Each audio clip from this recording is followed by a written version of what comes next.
Olá pessoal, nesta aula nós vamos ver as equações da conservação da massa e da quantidade de movimento na forma integral.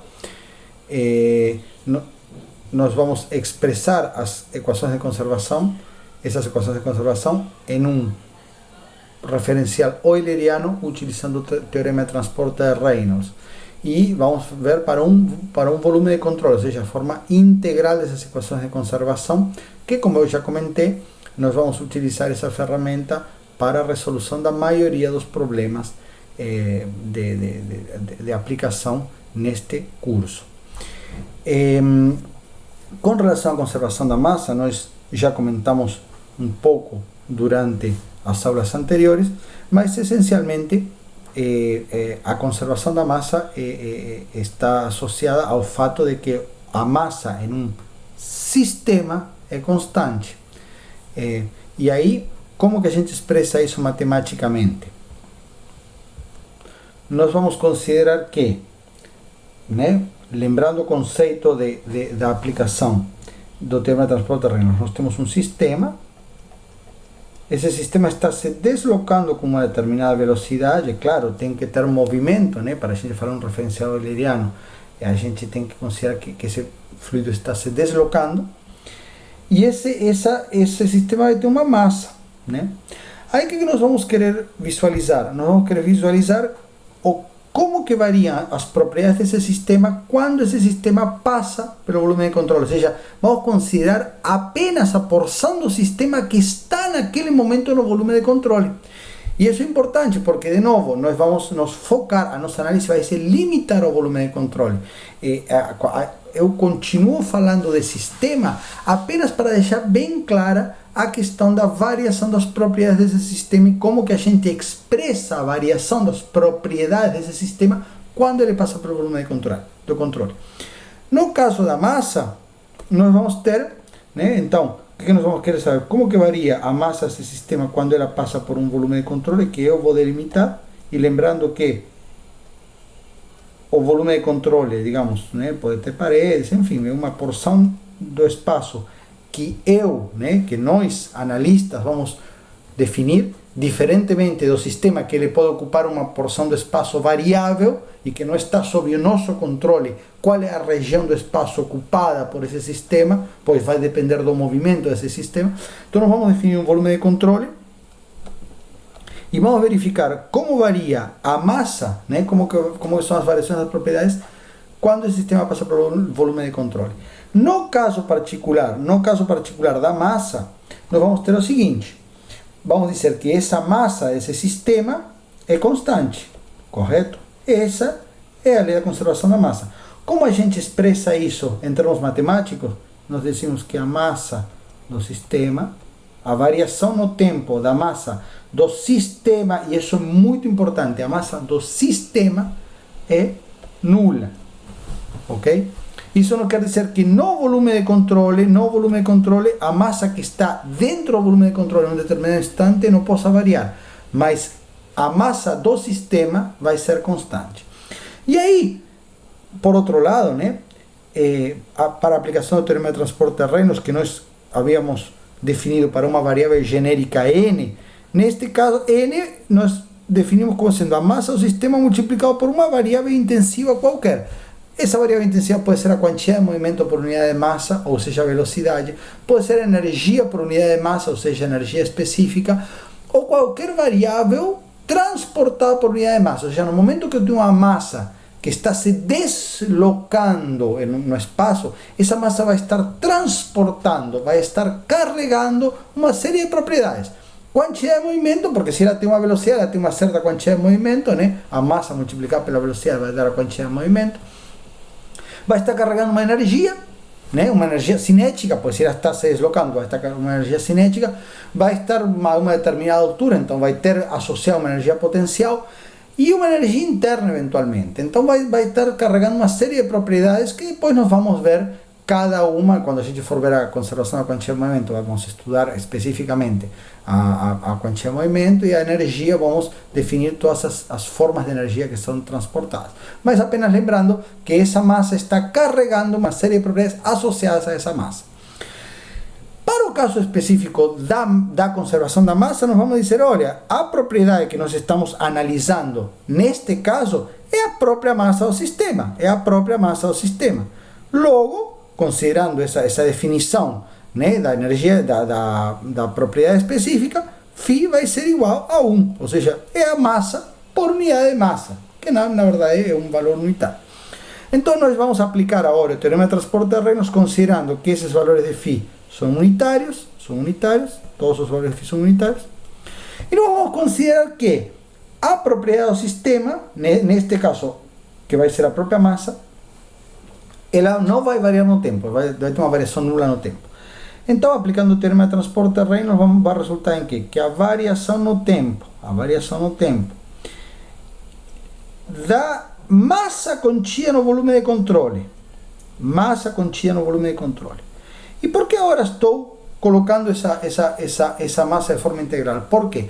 Porque de um modo geral, dentro do meu volume de controle, dentro da região que estou analisando, as propriedades podem ser variáveis no espaço dentro do volume de controle. Concretamente a densidade pode ser uma função do espaço, do modo geral, uma função do espaço e também, eventualmente, do tempo. Ou seja, de modo geral, a densidade pode ser variável. Por isso que se eu quero avaliar qual é a massa total contida no meu volume de controle, eu preciso integrar a densidade dentro daquele volume de controle. No modo geral, via de regra, nós vamos trabalhar com problemas com densidade constante, então vai ser simplesmente a massa do volume de controle, vai ser simplesmente a densidade do fluido que está contido nesse volume de controle, multiplicado pelo volume do volume de controle. Okay? Mas, se a gente quer expressar as coisas de uma forma geral, a gente tem que colocar nessas formas integrais. E por outro lado, nós vamos agora observar. E quando a gente vai integrar ao longo da superfície, nós estamos considerando o que sai e o que entra do volume de controle. Como que a gente vai fazer isso? Nós vamos olhar para toda a minha superfície, ou seja, eu vou olhar para todas as minhas superfícies do volume de controle, vou ficar olhando, né? Vou percorrer toda a minha superfície do volume de controle e vou ver onde que está entrando ou saindo massa. Notem que esta integral, independentemente da propriedade que está sendo transportada, ela só vai ser diferente de zero nas superfícies, ou seja, nas regiões da superfície de controle, lembrando que a superfície de controle é a superfície que envolve o meu volume de controle, vai ser diferente de zero nas superfícies onde está entrando ou saindo massa. E, como nós também já discutimos, este produto escalar vai nos determinar o sinal de que quando a massa está entrando no volume de controle, esse produto escalar é negativo, e quando a massa está saindo do volume de controle, esse produto escalar é positivo. Logo, essa integral vai representar o somatório, no caso a conservação da massa, de todas as vazões mássicas que estão entrando ou saindo do volume de controle. Lembrando que se estão saindo, o sinal é positivo, e se estão entrando, o sinal é negativo. Ou seja, nós vamos expressar agora, né, a partir desta integral, todas as massas que estão entrando ou saindo do meu volume de controle. Lembrando que, de um modo geral, eu posso ter várias entradas e saídas. A gente, em geral, considera que normalmente tem uma entrada e uma saída no volume de controle nos exercícios de aplicação. Mas, de um modo geral, eu posso ter várias entradas e saídas do meu volume de controle e, portanto, eu vou ter que somar todas as vazões mássicas que entram e todas as vazões mássicas que saem. E isso aqui também representa a variação da massa no volume, contida no volume de controle, no tempo. Lembrando que, quando eu considero um sistema, a variação da massa de fato é zero pela conservação da massa. Isso é uma lei de conservação. No entanto, no volume de controle, como também já nós discutimos bastante, eu posso estar retirando uma quantia de massa e não entrando, por exemplo, estou sem colocar massa e só retirando massa, a quantidade de massa contida no volume de controle, ela pode, de um modo geral, ser variável no tempo. Se essa massa dentro do volume de controle é constante, nós vamos dizer que é um problema, ou seja, se não há variações temporais das propriedades dentro do volume de controle, nós vamos dizer que é um problema em regime permanente, como nós também já discutimos. Então, tendo já deduzido a equação de conservação da massa a partir do teorema de transporte de reinos para o volume de controle, nós podemos agora, vamos fazer um probleminha simples de aplicação para entender como que se aplica essa conservação da massa a um problema aí prático.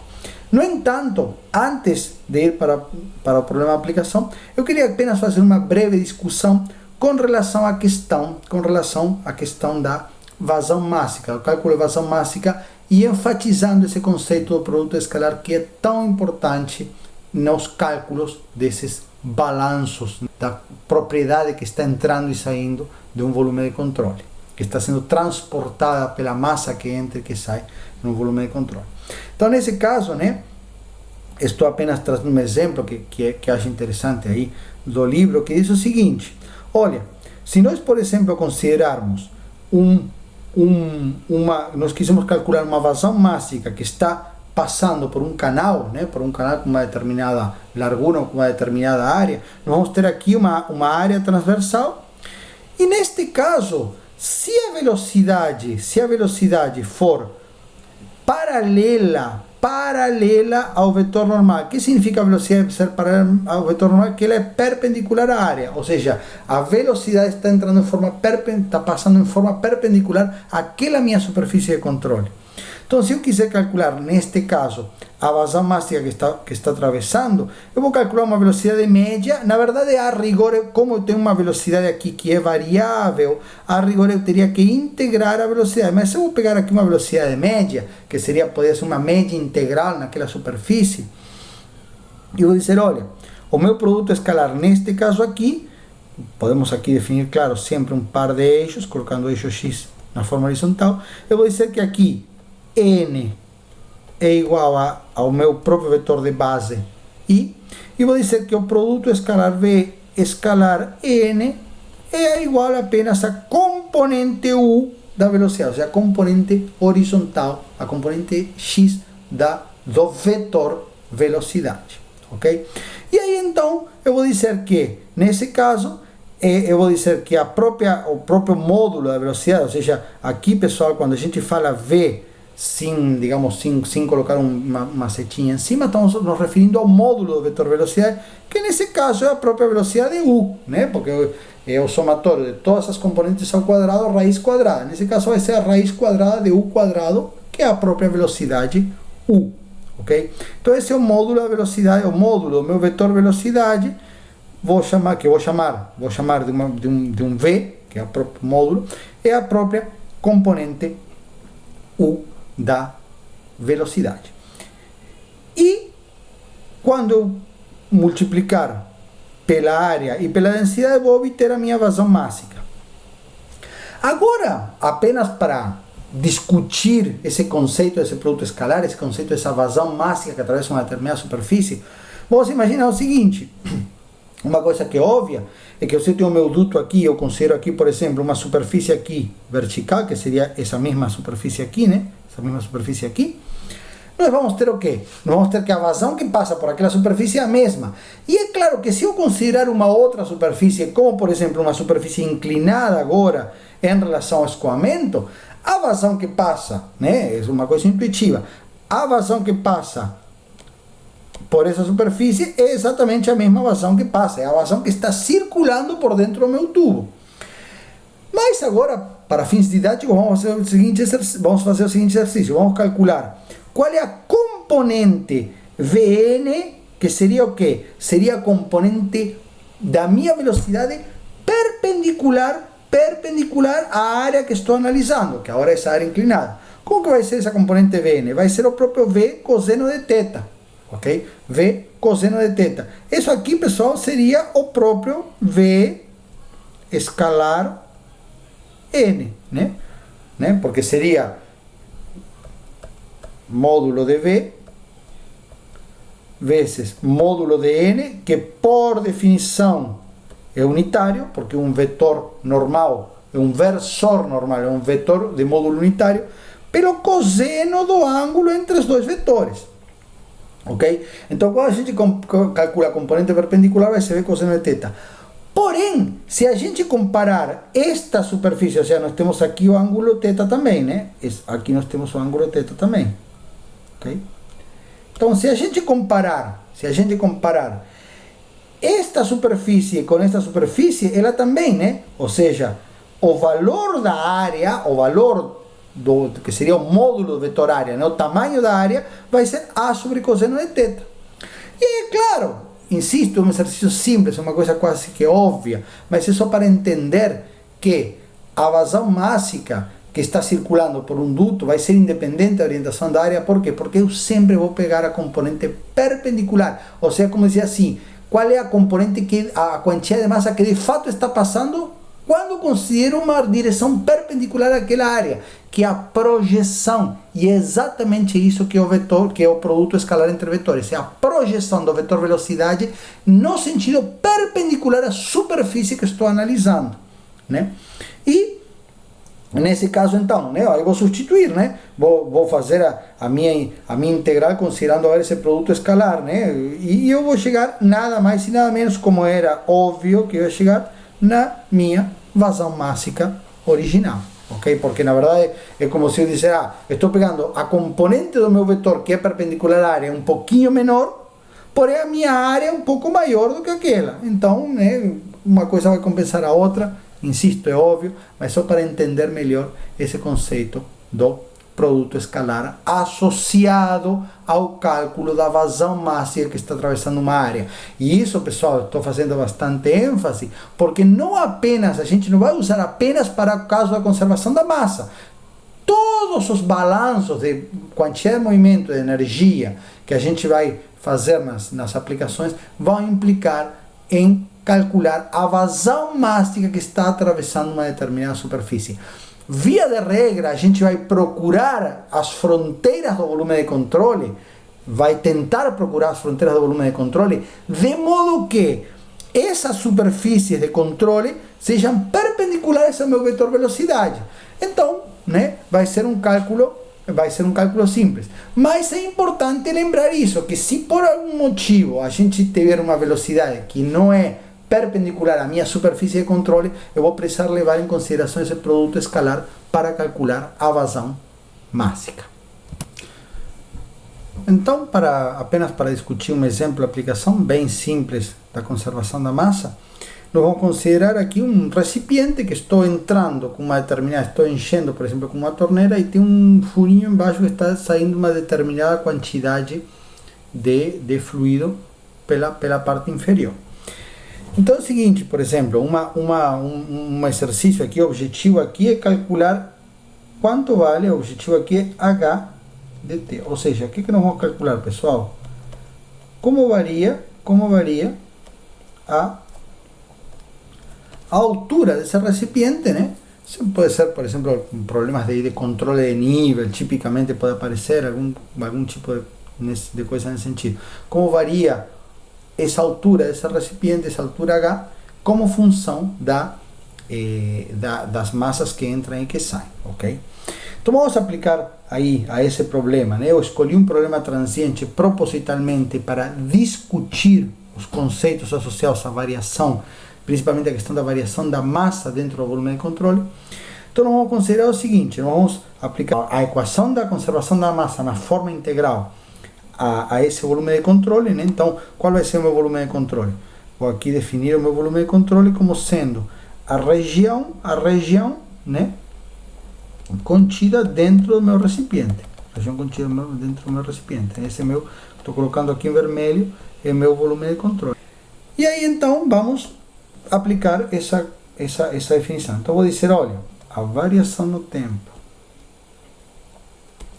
da integral no meu volume de controle da minha quantidade de fluido vai ser igual a quê? zero. Ok? Porque essa é a aplicação.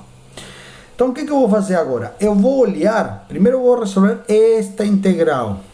O que eu vou fazer? Eu vou olhar para toda a minha superfície de controle. Eu tenho que olhar para toda a minha superfície de controle. Então, vou olhar aqui, né? Vou olhar aqui embaixo, enfim. E eu vou dizer, olha, aqui eu tenho, nessa região aqui, eu tenho paredes, né? Paredes, então não vai sair nem entrar fluido. Agora, quando eu olho para essa região aqui, eu vou dizer, opa, tem uma região onde a velocidade está entrando. Então, o que eu vou dizer? Eu vou dizer que, né, nesse caso, de forma simplificada, vou considerar uma velocidade média, mas vou dizer que nessa região, a integral, vamos chamar de S1, vamos chamar isso aqui de o S de entrada, né? Vamos chamar de S de entrada. A superfície de entrada vai ser de ρ V escalar N dA, vai ser igual a vazão máxima que está entrando, né? Vai ser igual a ρ multiplicado por uma velocidade V média na entrada. Vou considerar uma velocidade que é perpendicular, vou considerar que vou definir essa minha superfície de controle de forma que ela seja perpendicular à minha velocidade de entrada.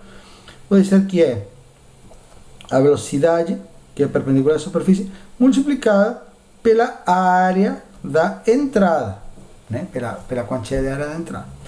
E agora vou pegar na saída também, e isso aqui vai ser igual à vazão máxima na entrada. E agora vou pegar a minha velocidade na saída e vou fazer o mesmo cálculo e vou dizer que a vazão máxima na saída vai ser, né, m ponto na saída vai ser igual a... Então, pessoal, agora vou olhar agora para esta outra integral. Como que eu vou olhar para essa integral? Essa integral, de modo geral, pessoal, vai ser a integral em todo o meu volume de controle da densidade multiplicada ou integrada ao longo do volume de controle. E aí eu vou fazer uma hipótese aqui, porque assim, a rigor, se esta minha superfície, ou seja, se o meu nível de fluido está subindo aqui, ou seja, se a minha superfície está subindo, evidentemente, na região superior, eu tenho que ter uma saída de ar, né? Mas eu vou dizer o seguinte, e aí para simplificar, eu vou desconsiderar a massa de ar dentro do volume de controle. Por quê? Porque a massa de líquido, imagina, a densidade do líquido é muito maior, da ordem de 1000 vezes a massa de ar, por exemplo, se tiver um gás a pressão próxima à atmosférica. Então eu vou desconsiderar a massa, eu vou dizer que, olha, a massa de fato contida no meu volume de controle é igual à massa de líquido. Eu estou simplesmente desconsiderando a massa de ar, tá, ok? Isso aí é uma hipótese, mas é bastante plausível. Então o que eu vou dizer? Que a massa contida no meu volume de controle, vai ser igual ao quê? A uma área A, chamar de AT, que seria a minha... Qual vai ser a minha área transversal, pessoal? Vou até colocar uma cor aqui. Esta vai ser a minha área transversal. Vai ser a minha área do meu cilindro, meu volume de controle. Multiplicado pela altura H. E aí, o que eu vou dizer? Que, né, a variação da massa contida no volume de controle, seja isso aqui, pessoal, seria isso aqui, a área transversal, multiplicar pela altura H, seria o quê? Seria a integral no volume de controle da minha densidade multiplicada pelo volume. Isso que representaria. Então, isso é que a variação em relação ao tempo dessa área transversal multiplicada pela altura H, e aí vou passar esta componente para o outro lado do sinal. Então vai ser igual a quê? A massa que está saindo, que está entrando, desculpem, menos a massa que está saindo. Por quê? Por que agora mudou o sinal? Porque eu passei para outro lado do sinal. Tá, ok? E isso é importante para não confundir essa questão desse sinal. É uma coisa meio intuitiva que, por exemplo, se eu estou tirando massa sem colocar nada, a variação contida, a variação da massa contida no volume de controle tem que ser negativa. Estou tirando massa, a quantidade de massa no volume de controle no tempo vai diminuir. Mas temos que lembrar que está todo um lado sinal. Quando eu passo para outro lado, aí sim fica lógica. Se a massa que entra é maior do que a massa que sai, né? Logo vamos ter um aumento da massa, ou seja, a variação da massa contida no volume de controle vai ser maior, né? Desculpe, eu esqueci de colocar na hora, eu tenho uma densidade aqui, tem que ter uma densidade aqui, obviamente, para dar unidades de massa, é a densidade multiplicada pelo volume. Feito isso, o que nós vamos ter? Então, nós podemos aqui, só para concluir o exercício, né, determinar que vamos supor que a densidade desse líquido é constante e essa superfície é constante, ela não varia na altura, uma superfície que não varia no tempo. Então, vou dizer o seguinte, olha, a variação de H em relação ao tempo, e esta equação vai ser a equação que vai governar a variação de H. É claro que nesse caso eu teria que integrar essa altura, teria que integrar essa equação, mas nesse caso vai ser se a massa de entrada e a massa de saída são constantes no tempo, logo a H vai ser uma linear, né? Vai ser simplesmente o produto desse termo aqui que nós obtivemos pelo tempo, né? Pelo tempo que vai demorar, né? Podemos, se considerarmos, por exemplo, uma altura inicial zero, né? Então nós temos a variação de H com o tempo. Independentemente do resultado final do exercício, aqui a discussão, pessoal, é justamente para vocês verem, e isso que é importante, que mesmo que a massa do sistema seja constante, o que seria meu sistema? O que seria meu sistema? Por exemplo, se eu considerar, se eu fizer se eu determinar uma superfície, que não é a superfície de controle, é a superfície do sistema, que envolve o meu sistema, ou seja, a minha quantidade de líquido que está presente no meu volume de controle, né? Que seria essa quantidade de líquido aqui, e mais a quantidade de líquido que está saindo aqui, ou seja, eu envolvo a quantidade do volume de controle e mais a quantidade que está saindo. Nesse caso, nesse caso a massa do sistema deveria ser uma constante. Agora, o que acontece?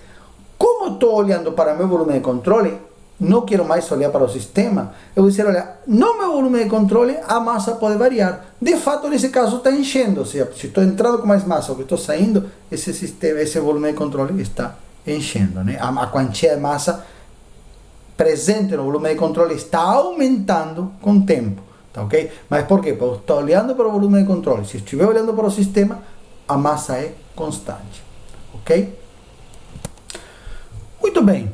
Então, a partir, tendo discutido a conservação da massa, nós vamos aplicar agora o teorema de transporte de Reynolds para a conservação da quantidade de movimento.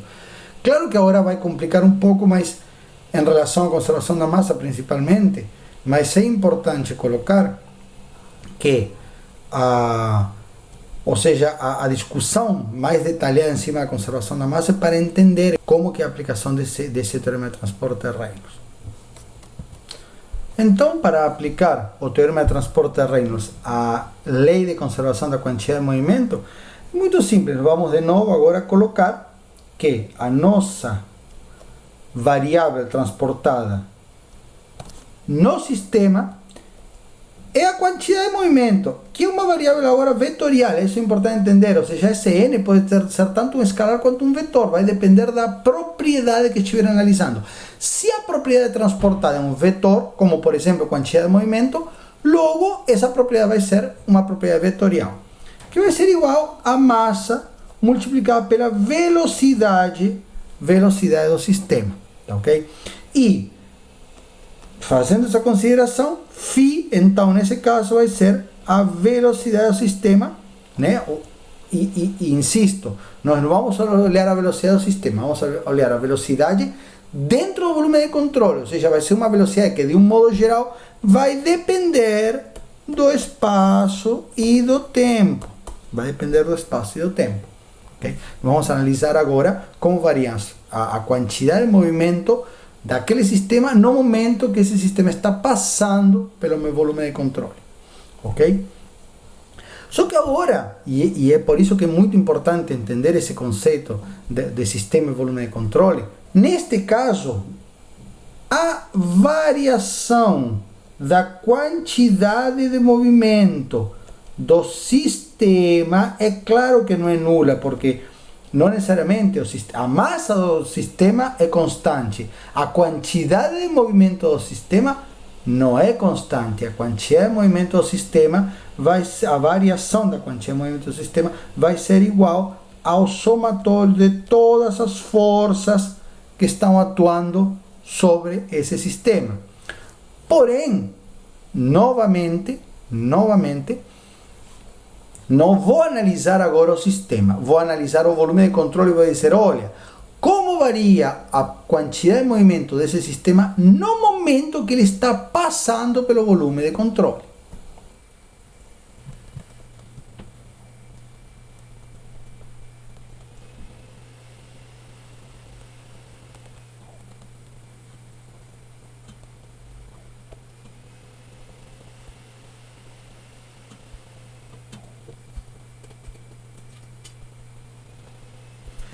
E aí, pessoal, qual que é a ideia?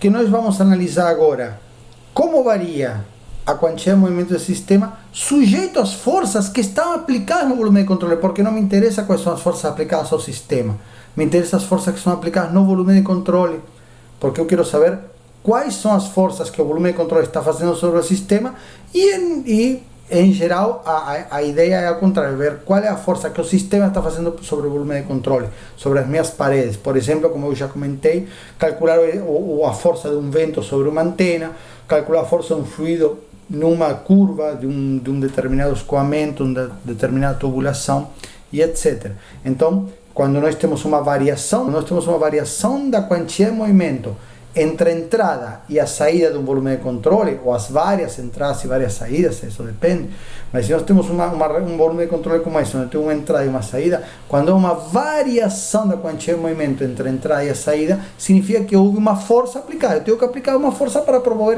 essa variação da quantidade de movimento. E são essas forças que normalmente temos interesse em calcular. Okay?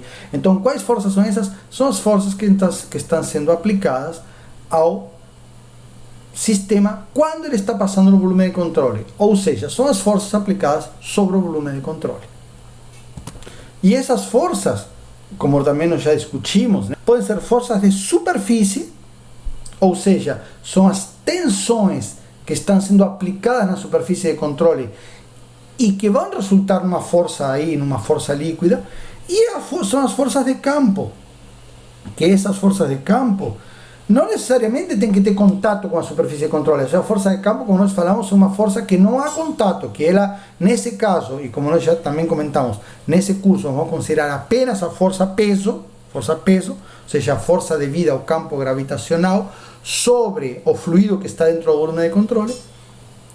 E as forças de superfície são as forças que são aplicadas de forma direta do contato das superfícies de controle, por exemplo, se há paredes, etc., com o próprio fluido. Então, em resumo, para aplicar ou para definir, determinar a lei da conservação da quantidade de movimento em um volume de controle, nós vamos dizer que a variação da quantidade de movimento do sistema quando o sistema passa pelo volume de controle é igual ao somatório de todas as forças que estão sendo aplicadas sobre o sistema quando o sistema passa pelo volume de controle.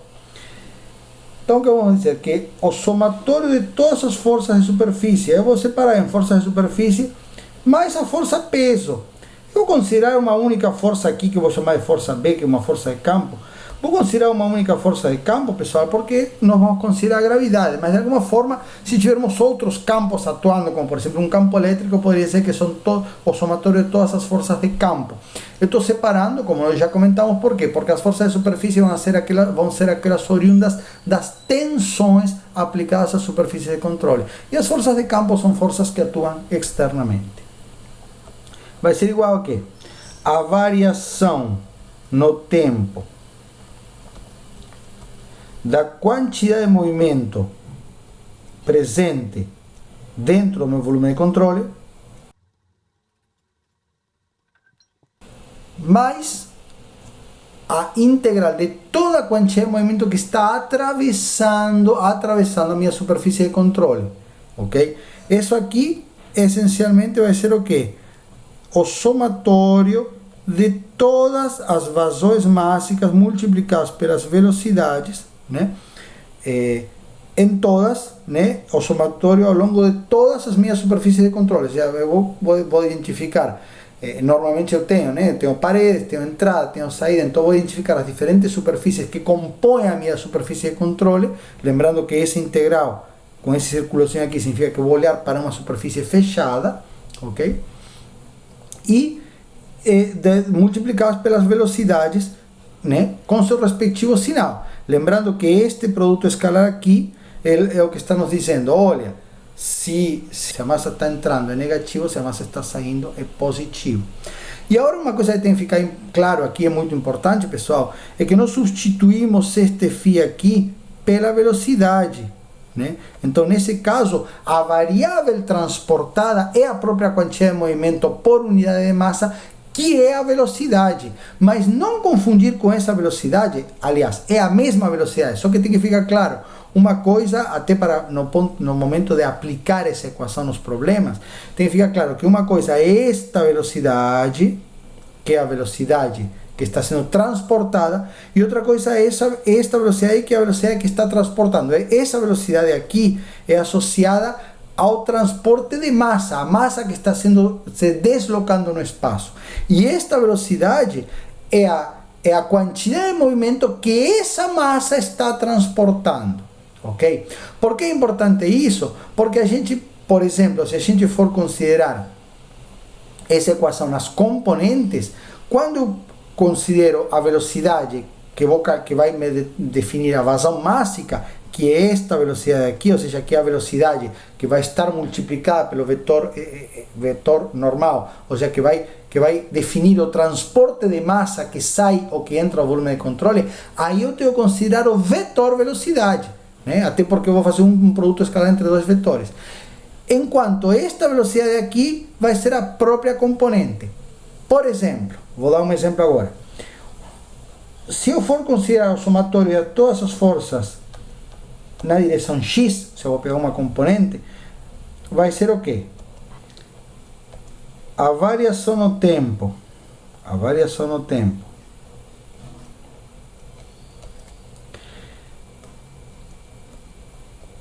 da minha componente X da velocidade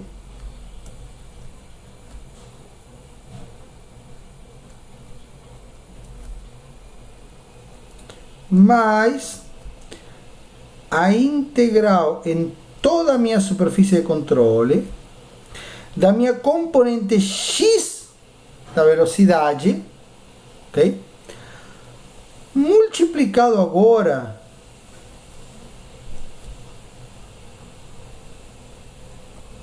pela vazão mássica, que para calcular essa vazão mássica eu vou ter que considerar a velocidade que está transportando essa massa, a velocidade de transporte. A gente normalmente fala que uma é a velocidade de transporte e outra é a velocidade sendo transportada. É a mesma velocidade. Cuidado que alguns livros, pessoal que for estudar do Fox, por exemplo, faz alguma confusão com isso. Não são velocidades diferentes, é exatamente a mesma velocidade, é a velocidade do fluido. Porém, conceitualmente, uma velocidade está associada à massa que está se deslocando no espaço e a outra velocidade está associada à quantidade de movimento que está sendo carregada, transportada ao longo do espaço por essa massa. E nesse caso, transportada para dentro ou para fora do volume de controle. Ou seja, neste caso particular, isso aqui vai representar o somatório de todas as vazões mássicas nas superfícies de controle que estão transportando a velocidade U. Então notem que essa primeira é uma equação vetorial e essa segunda é uma equação escalar, ou seja, é uma equação associada ao transporte de uma escalar.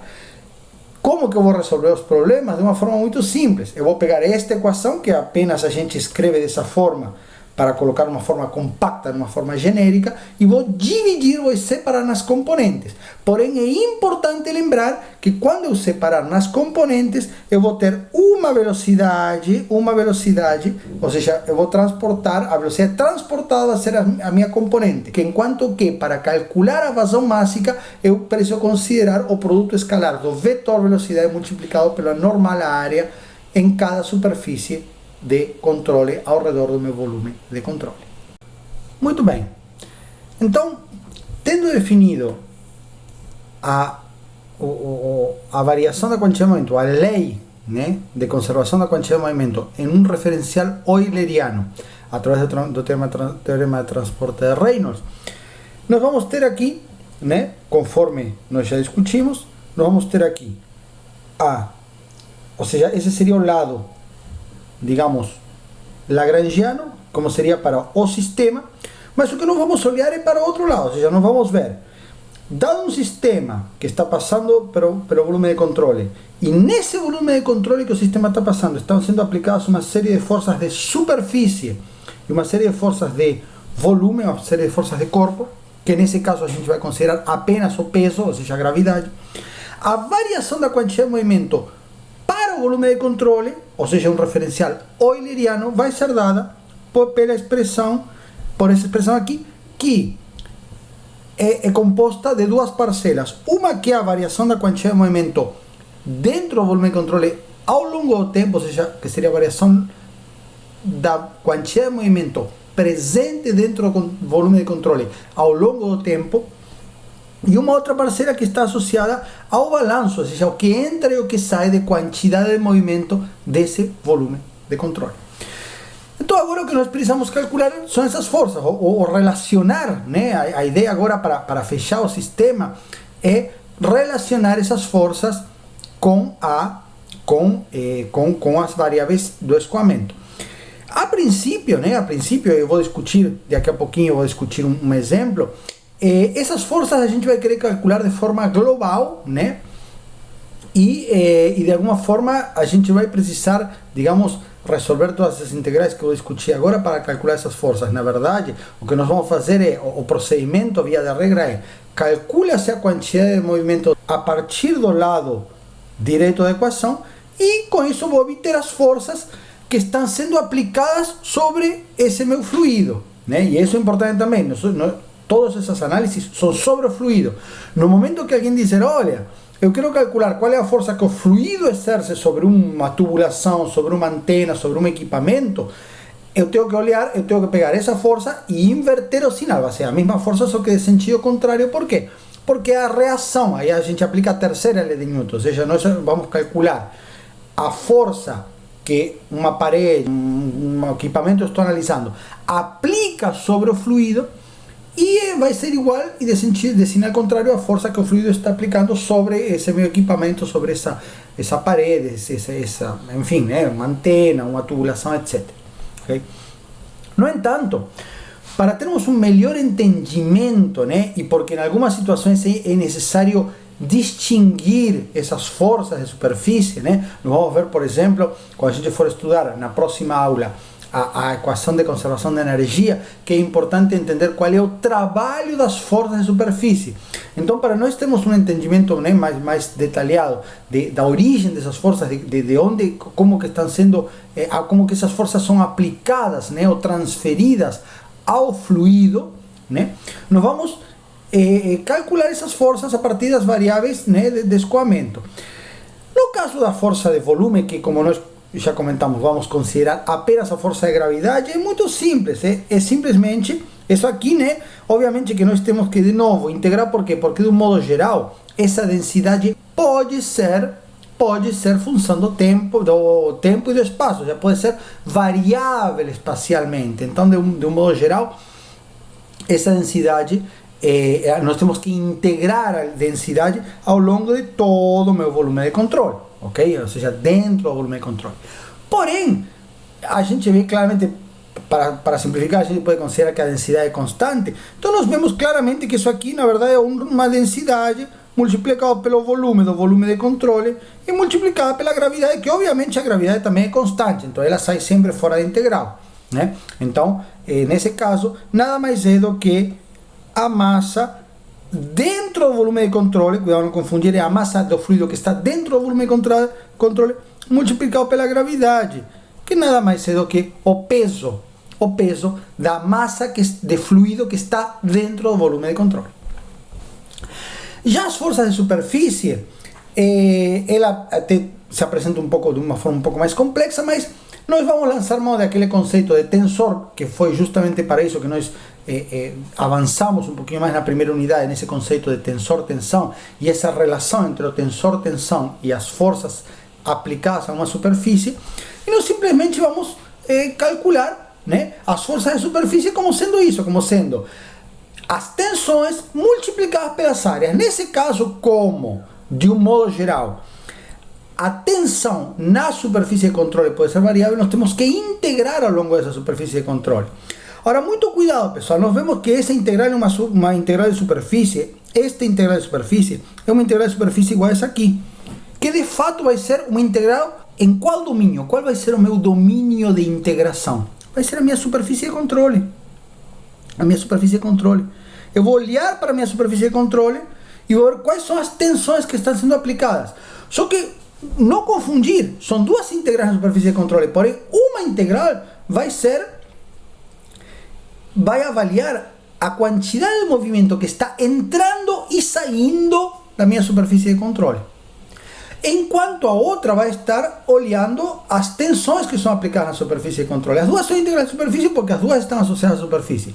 Agora, uma coisa que temos que lembrar é o seguinte: esse produto escalar, quando não há fluido entrando ou saindo, por exemplo, uma parede, esse produto escalar é zero, né? Porque não há velocidade atravessando. Então, nós não vamos ter nenhuma, em uma parede, por exemplo, num domínio onde eu tenho um volume de controle, vamos pensar aqui, um volume de controle, por exemplo, que eu tenho aqui uma entrada, uma saída, e aqui tenho paredes, né? Tenho as paredes, né? Então, qual é a diferença? Este termo aqui desse integral, ele vai ser diferente de zero apenas na entrada e na saída. Porque o único local onde, nessa região, por exemplo, V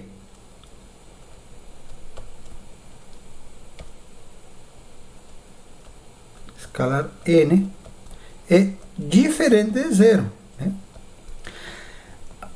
Agora, as tensões, elas estão sendo aplicadas em todos os pontos. Ou seja, eu vou ter tensões nas entradas e nas saídas, que podem, por exemplo, ser as minhas pressões. Posso ter tensões cisaliantes e normais nas minhas superfícies, ok? Então, de um modo geral, eu vou ter tanto tensões normais, né? Tensões cisaliantes, quanto tensões normais em todas as minhas superfícies. Posso ter uma pressão, por exemplo, uma pressão na entrada diferente de uma pressão na saída. Então, de algum modo, eu vou ter que integrar todas essas tensões normais e salientes ao longo da minha superfície de controle, para determinar as forças de superfície que estão agindo no meu volume de controle, ok? E aí, para ilustrar um pouco melhor essa questão aí das forças que agem na superfície de controle, eu peguei essa figura, eu recomendo, né, que vocês dêem uma lida lá no capítulo 6, onde está essa figura aí no livro do Sengel, onde é discutido, isso não é um exercício, mas é de alguma forma um exemplo para fomentar a discussão, né, dessa questão da aplicação das forças. E uma questão interessante aqui é que também se discute qual é a melhor forma de escolher o volume de controle, porque lembrem-se que o volume de controle é a gente que escolhe. Nós dizemos aonde que vai ser definido o nosso volume de controle. E aí a discussão aqui passa pelo seguinte: nós vamos ter um volume de controle aqui 1, né, que vai ser esse volume de controle preto aqui. Eu até vou usar uma caneta preta aqui para fazer as considerações. Esse volume de controle preto aqui, que envolve toda, por exemplo, nesse caso uma torneira, e vou ter o volume de controle, outro volume de controle vermelho, que envolve apenas o fluido. Vejam que esse volume de controle vermelho aqui, ele circunda apenas a região ocupada pelo fluido, apenas a região ocupada pelo fluido, ok? Então, com isso, nós vamos ter apenas o volume de controle aplicado ao fluido. E aí o que acontece, pessoal? Qual é a característica aqui?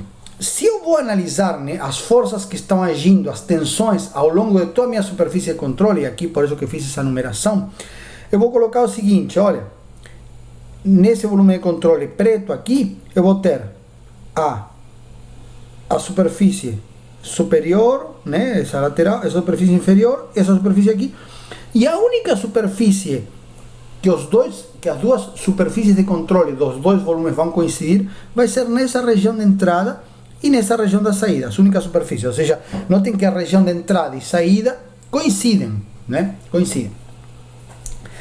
E aqui a análise é apenas conceitual. Eu depois, na aula síncrona, a gente vai discutir um pouquinho melhor, mas é só para trazer esse exemplo para vocês procurarem refletir um pouquinho acerca disso, né? O que acontece? Quando eu escolho esse volume de controle preto, se eu olho para todo esse volume de controle, basicamente esse volume de controle vai estar aqui, vai estar imerso na pressão atmosférica, ou seja, basicamente ele não vai ter contato com o fluido. Então, esse volume, digamos assim, vai estar imerso na pressão atmosférica, todo imerso na pressão atmosférica, ok?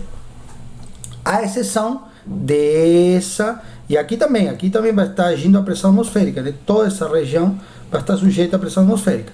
A exceção, né? A exceção dessa região de entrada, ok? Então acontece, basicamente, todas as superfícies que estão sujeitas à pressão atmosférica, nós já discutimos isso, as forças vão se cancelar. Então a única região que eu preciso analisar aqui, que eu preciso calcular a força de fato de superfície, é essa superfície aqui, que eu vou basicamente dizer que é uma pressão, que é a pressão interna da tubulação, né, que é perpendicular a essa superfície que está promovendo uma força de superfície. Todas as outras superfícies, basicamente a força de superfície que a pressão atmosférica está exercendo na superior vai se cancelar com a inferior, a força aqui vai se cancelar com essa aqui, e é claro, se eu pego assim, digamos, essa regiãozinha que seria, digamos, a projeção, né, a projeção centrada aqui, ela realmente não vai se cancelar, mas eu tenho uma forma de realmente cancelar isso tudo, que é o seguinte: eu vou considerar que a pressão aqui, ou seja, se eu pego a pressão interna da tubulação, vamos chamar de pressão interna, vai ser a pressão manométrica mais a pressão atmosférica, P0. Então, de alguma forma, se eu considerar que a pressão interna, considerar apenas a pressão manométrica, eu vou dizer que a pressão atmosférica agindo nessa superfície vai se cancelar com a parcela, né, com uma parcela da pressão, né, porque vai ser como se eu faço a pressão atmosférica multiplicada por essa superfície aqui, se cancela com a pressão atmosférica multiplicada pela superfície aqui. Então, de novo, né, como nós já tínhamos discutido, se eu considerar apenas a pressão manométrica, né, se eu vou dizer que apenas a pressão manométrica, a pressão interna manométrica, multiplicada por essa superfície, vai ser o resultado, vai ser a força líquida, digamos assim, que está agindo em toda a minha superfície de controle. Muito bem. Aí o que acontece? Aí, vejam bem aqui, né, para analisar de um modo geral essa questão aqui, vejam bem. Se eu tenho aqui, se eu considerar agora a minha superfície vermelha, ela vai estar em contato com as paredes, ou seja, vai haver uma força que a torneira está aplicando sobre esse fluido. E por que é uma força? Primeira discussão, por que é uma força? Por um motivo muito simples, pessoal. Se eu tenho uma velocidade, uma quantia de movimento que está nesse sentido e uma quantia de movimento que sai nesse outro sentido, mesmo que o módulo da velocidade na entrada seja igual ao módulo da velocidade na saída, que pela conservação da massa vai ser, porque se a área da entrada é igual à área da saída, o módulo da velocidade vai ser o mesmo. Mas mesmo que esse módulo da velocidade seja o mesmo, há uma variação na direção do vetor de velocidade, ou seja, há uma variação da quantia de movimento. Imaginem, você tem um corpo que está vindo na forma horizontal e ele passou a se deslocar numa direção vertical. Para eu fazer essa mudança de direção, eu tenho que aplicar uma força. Eu tenho que aplicar uma força nesse corpo. Então, nesse caso, né, qual é o resultado? É a força que a torneira está aplicando sobre esse fluido. Né? Há uma variação da quantia de movimento. Está claro que há uma variação da quantia de movimento. E como que a torneira aplica a força sobre esse fluido? A partir das tensões. Das tensões que são aplicadas sobre esse fluido. De um modo geral, e de uma forma bastante simplificada, é claro. Se eu olho para a superfície de controle vermelha agora, basicamente eu vou ter uma distribuição de pressão aqui, que vai ter uma distribuição de pressão um pouco maior, alguma distribuição assim. Claro que isso aqui é esquemático, tá, pessoal? Mas vou ter uma distribuição de pressão que vai ter alguma forma, uma pressão dessa forma. Isso afora que também, se houver tensões viscosas, também vou ter as minhas tensões viscosas sendo aplicadas, as minhas tensões cisaliantes sendo aplicadas no fluido, né, que estão cisalhando o fluido. Mas de alguma forma, o que acontece? Quando o fluido passa por uma curva, eu vou ter sobre a superfície externa dessa curva uma pressão mais alta. E essa pressão mais alta, né, como é uma pressão mais alta, ela vai resultar numa força que vai promover essa variação da quantia de movimento.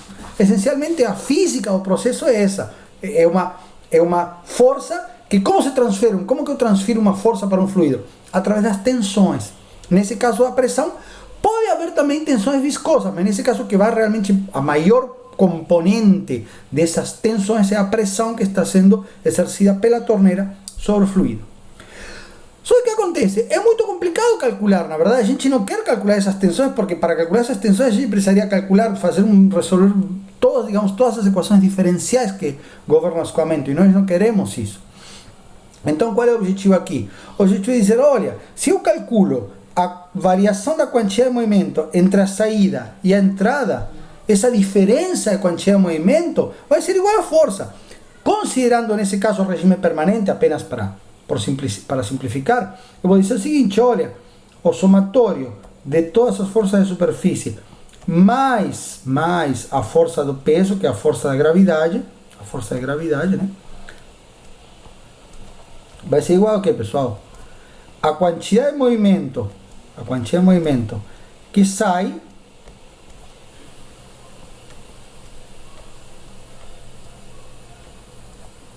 menos a quantia de movimento que entra.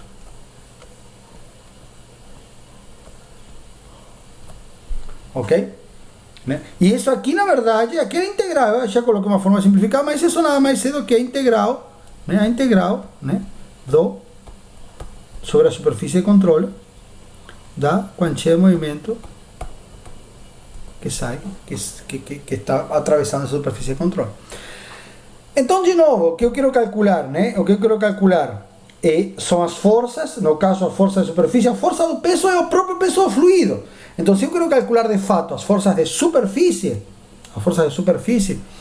eu vou calcular dessa forma, a variação da quantia de movimento. Então, essa ideia geral por trás desse cálculo, digamos. Agora, insisto, essa discussão aqui do volume de controle, digamos, está relacionada a ideia de que, bom, qual é o volume de controle mais conveniente? Porém, independentemente disso, né, as forças, o que eu queria discutir aqui, que as forças que estão do lado esquerdo da equação, ou seja, do lado direito eu tenho a variação da quantia de movimento, do lado esquerdo eu tenho as forças que estão sendo aplicadas, as forças de superfície que estão sendo aplicadas sobre o fluido, elas são transferidas ao fluido através das tensões. Se eu quiser calcular essas tensões, claro, eu tenho que olhar para essa superfície, digamos, vermelha aqui, né? Porque é a superfície que está em contato direto com o fluido. Agora, se eu disser, não, eu quero simplesmente calcular a força global que está segurando os parafusos, eu vou adotar meu volume de controle preto e vou dizer, essa é a força, eu vou calcular a força que o fluido está exercendo sobre a torneira, que é igual e em sentido contrário à força que a torneira está exercendo sobre o fluido. Ok? E para finalizar, pessoal, eu vou apresentar aqui, nós já discutimos isso aí, em algumas aulas falamos sobre a questão das relações entre a tensão e a taxa de deformação. E eu vou aqui apresentar, né, de um modo geral, esse tensor-tensão como sendo função das taxas de deformação né? De forma que a gente possa depois separar essas forças. O objetivo aqui, por enquanto, pessoal, é poder separar essas forças entre umas forças de origem viscoso e as forças de origem de pressão, as forças de superfície relacionadas à pressão, que são de origem não viscosa, ou seja, as forças de pressão não estão relacionadas à viscosidade e nem à taxa de deformação. A pressão é uma tensão que está num fluido que, mesmo como nós já vimos, mesmo que o fluido esteja parado, ou seja, mesmo que o fluido, todos os campos de velocidade sejam zero, todas as velocidades sejam nulas em todo o meu espaço, e obviamente se as velocidades são nulas em todo o espaço, todas as derivadas espaciais dessas velocidades vão ser nulas. Mesmo nessa situação, a pressão está presente. A pressão é uma tensão que existe independentemente se o fluido está em movimento ou está parado. Então o que acontece, pessoal? Vamos introduzir então, de um modo geral, para um fluido newtoniano, né? Nós já discutimos aqueles conceitos lá no início de um fluido newtoniano. Nós vamos apenas generalizar isso, né? Lá no início nós havíamos discutido de uma forma simples que uma tensão, né? Uma tensão cissaliante, por exemplo, no plano YX, né? Em um escoamento de cisalhamento puro, seria o produto da viscosidade pela variação pela taxa de deformação, né? Apenas na direção do escoamento, né? Para um modo geral, como eu já comentei naquelas aulas de cinemática, que o escoamento pode ser cisaleado em X e cisaleado também na direção vertical em Y, nós generalizamos essa taxa de deformação. Lembra que nós tínhamos falado que isso aqui seria um gama ponto, né? Isso seria aquela ideia da deformação em vertical, a deformação na direção Y, a deformação na direção X. Claro que também vai ter na direção Z, né? Obviamente, se eu tenho um escoamento perpendicular à tela, também vou estar cisaleando na direção C. Então isso aqui é a situação mais geral, né? Eu vou ter deformações em todos os três planos, e aí vou relacionar essas taxas de deformação com as tensões, ou seja, as taxas de deformação angulares, as taxas de deformação angular, com as tensões cisaliantes nos três planos, tá ok?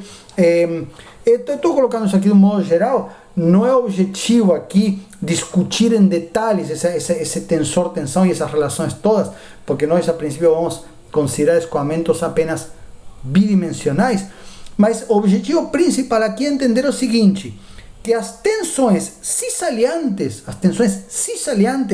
dependem da viscosidade, ou seja, não existem fluidos invícidos, mas basicamente se eu tenho um fluido que não há deformação angular, né? As tensões cisaliantes vão ser nulas, ok? E, por outro lado, as tensões normais vão ter duas componentes. Vão ter uma componente da pressão, que sempre vai existir independentemente do movimento, e mais uma componente associada a quê, pessoal? Associada às deformações normais. Lembra que nós falamos, olha, deformações angulares estão associadas às tensões cisaliantes. Deformações normais estão associadas às tensões normais. Porém, para além desta componente que está associada à viscosidade, que é uma relação entre a taxa de deformação e a tensão, eu tenho a pressão, que sempre existe, independentemente de se o fluido está em movimento ou não, ou se está sendo deformado ou não. O fluido pode estar em movimento, a questão aqui estamos discutindo é se há uma deformação, se é um movimento relativo entre as partículas fluidas. Se tem um movimento que simplesmente se desloca como um bloco sólido, entre aspas, não vai haver evidentemente taxa de deformação. Uma questão, isso aqui é para um fluido newtoniano, obviamente, e além disso tem um outro aspecto que é para fluidos incompressíveis. Por quê? Porque de um modo geral, digamos, isso aqui é uma equação constitutiva e tem a ver com o comportamento do fluido. Para um fluido newtoniano, de um modo geral, a relação entre a tensão e a taxa de deformação é dada por isso aqui, e ainda tem esta componente aqui que está associada a uma deformação volumétrica. Notem que aqui aparece um divergente das velocidades. Lembra que nós comentamos na aula anterior, se o divergente das velocidades é zero, logo o escoamento incompressível. Então, para escoamentos ósseos, escoamento incompressível, a divergência de velocidade é zero. Então, para escoamentos incompressíveis, essa parcela aqui, né, é nula, e as tensões já colocadas assim nas componentes, né, nas suas 9 componentes, que aqui eu tenho, são 6 equações, mas são 9 componentes, porque lembrando que as tensões, a tensão nesse plano é igual à tensão nesse plano. Nós já tínhamos comentado que o tensor-tensão é simétrico. Então, o que nós temos aqui são as 9 componentes do tensor-tensão associadas com as taxas de deformação normal para as tensões normais e as taxas de deformação angulares para as tensões cisaliantes, ok? E aí, por fim, eu vou separar essa força resultante das superfícies em duas partes. Uma força que as tensões, porque claro, quando eu substituo minha tensão aqui, eu vou ter uma parte que vai ser devida à pressão e uma parte que vai ser devida a todas as outras componentes, que eu assumi aqui um tal viscoso, né? Por quê? Porque essa parte aqui vai depender da viscosidade. E aí, de alguma forma, está associada a um atrito. Enquanto essa parte aqui é uma componente que a gente chama uma componente da força conservativa. Por que conservativa? Porque não há dissipação de energia.